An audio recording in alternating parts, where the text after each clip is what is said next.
Selesai mandi, Savana keluar dari kamar mandi sambil mengeringkan rambutnya yang basah baru selesai keramas. Mas, mau sisiran? Sini aku bantu, ucap Savana.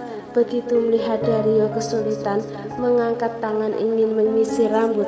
Saat mengangkat tangan, otot-otot di lengan yang menyambung ke punggungnya yang luka pasti terasa sakit. Gak usah, aku bisa sendiri. Dario merasa tak enak.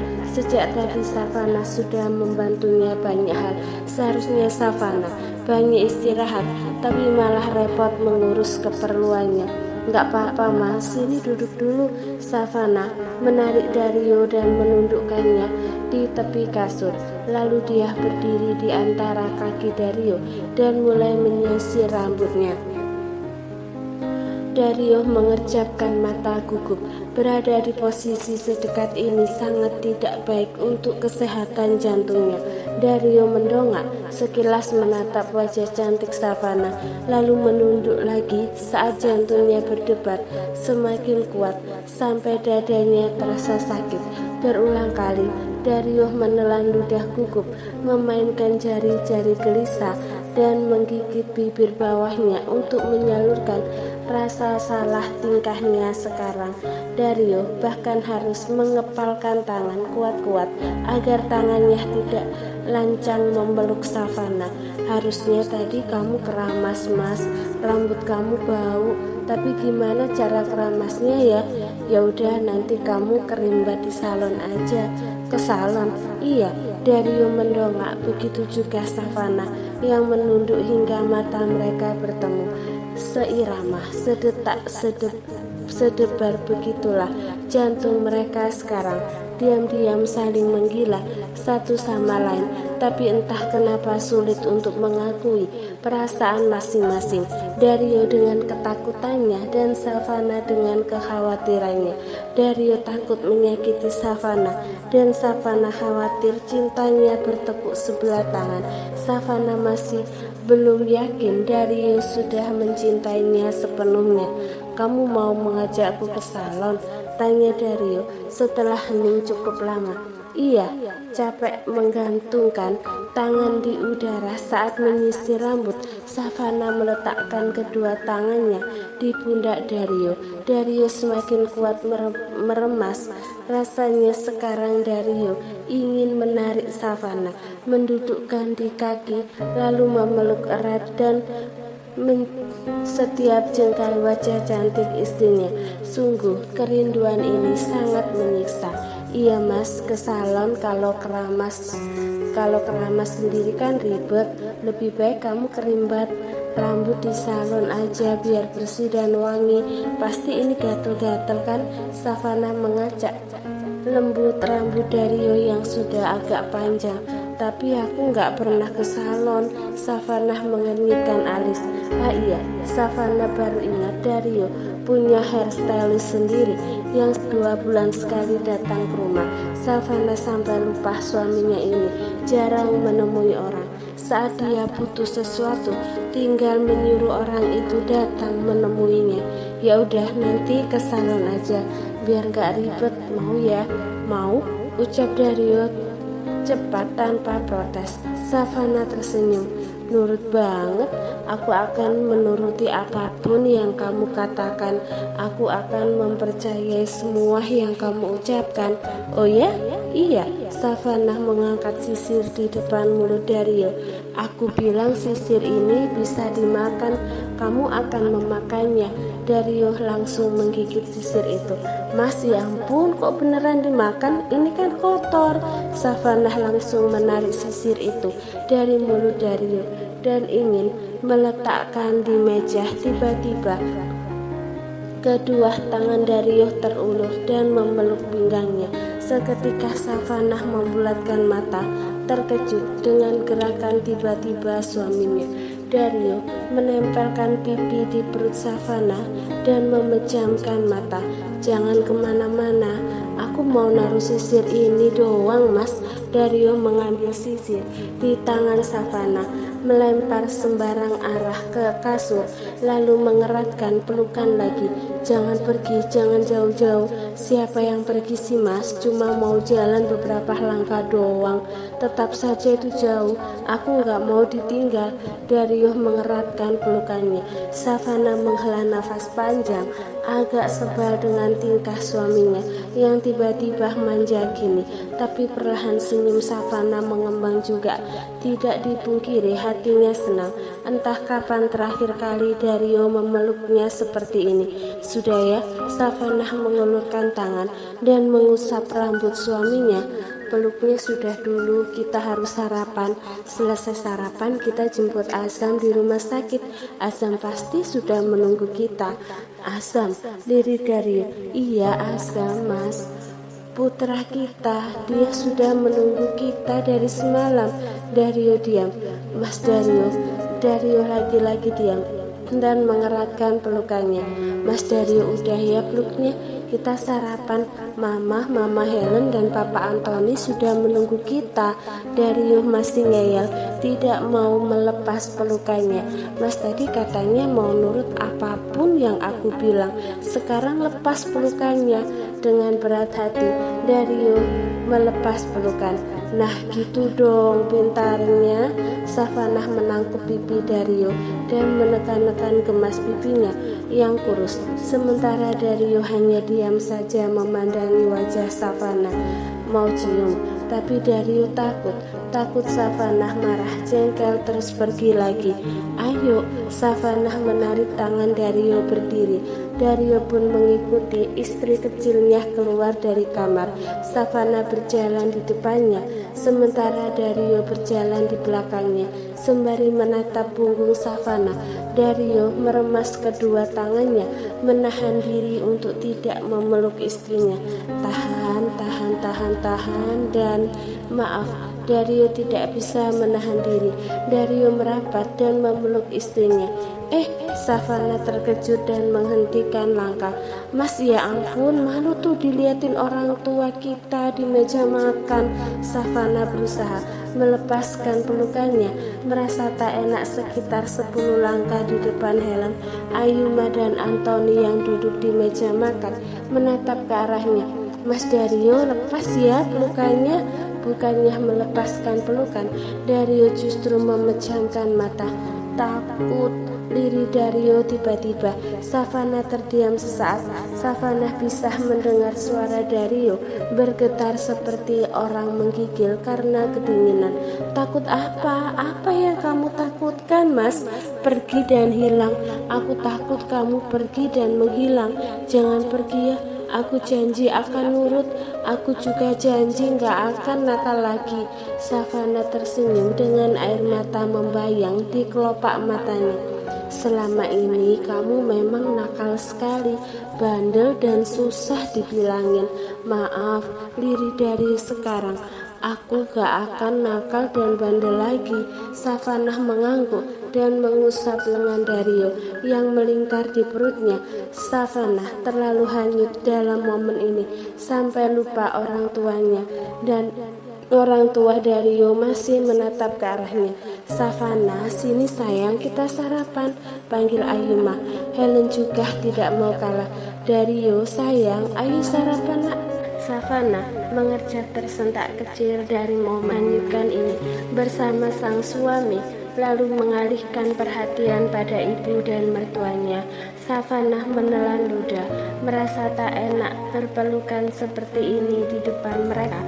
Tapi mau bagaimana lagi? Dario tiba-tiba memeluknya dan enggan melepaskan. Bahkan sampai detik ini, Savana masih berusaha melepas pelukan suaminya yang kian erat. Mas Dario, udah ya, kita harus sarapan. Lepas dulu pelukannya. Menghembuskan nafas berat, Dario pun melepas pelukan. Ayo, ucap Savana sambil berjalan dulu ke meja makan. Morning ma, sapa Savana sambil mencium pipi Ayuma.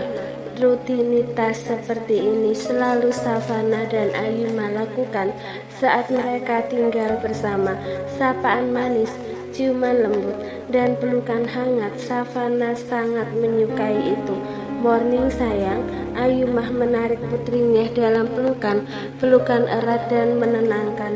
Gimana tidur kamu semalam? Tidak mimpi buruk kan? Enggak mah, seingatku aku enggak mimpi apa-apa. Biasanya Savana memang sering mimpi buruk. Kadang mimpi duduk sendirian di tengah-tengah hutan dengan suasana mencekam dan menakutkan. Kadang mimpi dipukuli apian sampai menangis terbawa ke dunia nyata. Kadang mimpi bermain dengan Azam, tapi tiba-tiba Azam menghilang. Kadang mimpi melihat Dario dan Zia berkejaran di taman sambil tertawa riang, sementara dirinya hanya bisa menangis, memperhatikan dari jauh. Random, mimpi Savana selalu random dan rata-rata menakutkan, menyedihkan, dan menyakitkan. Tapi semalam Savana tidak bermimpi apapun, entah karena terlalu lelah sampai tertidur pulas atau karena di sampingnya ada suaminya. Ayo sayang, duduk sini. Ayumah mendudukkan Savana di sebelahnya. Dario pun ikut duduk di samping Savana.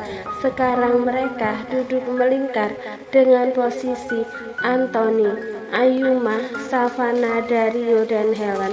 Ayumah mengajak Savana bicara hal-hal random. Sesekali Anthony ikut nimbrung obrolan mereka. Lalu Helen kesal karena merasa dicueki suaminya. Sambil sarapan, mereka sibuk mengobrol dan sesekali berdebat kecil.